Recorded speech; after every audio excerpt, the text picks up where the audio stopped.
Over the next, and this time Description with the advantage there to Easby Park.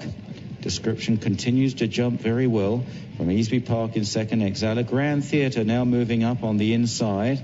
Also can be a bit keen. He seems to have settled pretty well in this race today as they go towards the fourth last, the last in the back straight. Description over in front from Easby Park, just getting a kick in the belly now. Grand Theatre eases through up the inside of Easby Park. Then Exala, Karagawa, Percutant now improving into fifth or sixth. The blue sleeves up the inside, about to be produced seemingly. Dancing Dick is next, and Freschezza now a little bit outpaced at the rear of the field. Downhill then towards the final turn, and down on the flat there, Dancing Dick has gone.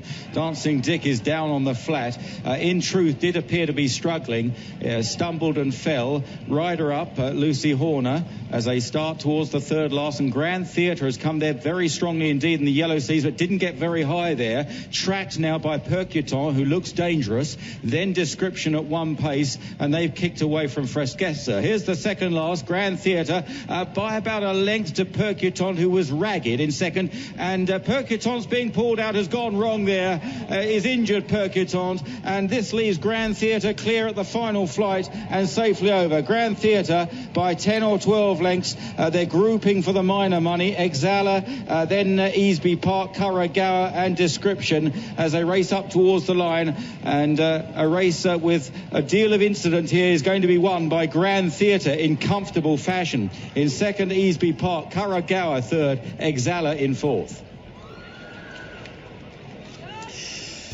Well, that's a win for Grand Theatre. It's a great shame for Percutant, and our thoughts obviously go out to Ferdy Murphy, Walter Galt and Jason Maguire. They're the team behind that one who clearly went wrong behind approaching the final flight. But Grand Theatre had made smooth progress, terrific jump at the last flight down the far side as well. Real smooth traveller. He's a great looker, and when he flows, he does flow. And you know, obviously just have to forget the run last time out. He's come good again, and he's made it 3 wins on the season, and he's won it fine.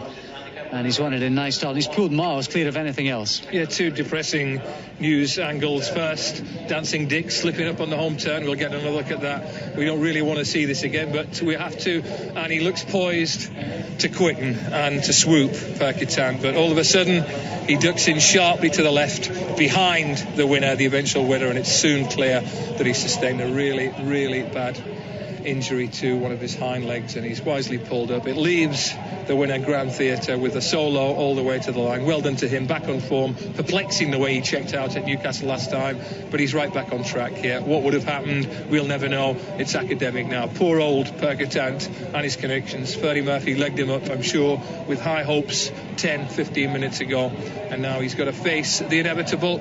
But on the positive side, Davy Condon, Nicky Richards, Grand Theatre, winners of the first this weekend attack. And with the sun out now and the wind blowing, conditions clearly drying out all the while. We'll have a check on the time for you before we come back. Let's get the SPs and details with Angus. Yeah, Grand Theatre 16-1, beats Easby Park by 7 lengths, a 9-1 shot the second, and Karagawa 9-2 in third, Percutant 9-4 favourite. Didn't look good for him, did it? We'll keep you posted. All 8 ran. You can see heading down towards the start to effectively the exit from the back stretch, the sweeping turn towards home. That's where Dancing Dick and Freschezza came down. And sad to report, and it really is a sad postscript to that incident and to 2 independent incidents in the race, which included Percutant going badly wrong in between the final 2. I'm afraid to say that we've lost both Percutant and indeed Freschezza as well. The good news, and it is some good news, that Dancing Dick and Lucy Horner, we believe, are both okay. But Freschezza and Percutant, sadly, we lost them both in that opening race. What a depressing start. To lose 2 horses in an 8-runner race is bizarre, absolutely bizarre. And to have another one slip up and fall on the bend in the same race is, well, it's uncanny. So let's hope everything's going to be all right down there. Yeah, thanks very much. The good news is racing's going to go ahead. Spoke to Richie McGrath, jockey, also Dan Skelton, assistant to Paul Nichols. The feeling is just an unfortunate series of events throughout that race, particularly the home bend. Just one of these things. All of them say carpet. It's an absolute grass carpet out there, perfect condition. So no excuses, just one of those things, unfortunately, and a fairly dramatic start to the day. But racing's going to go ahead. No need for sand or anything like that. They say conditions are perfect.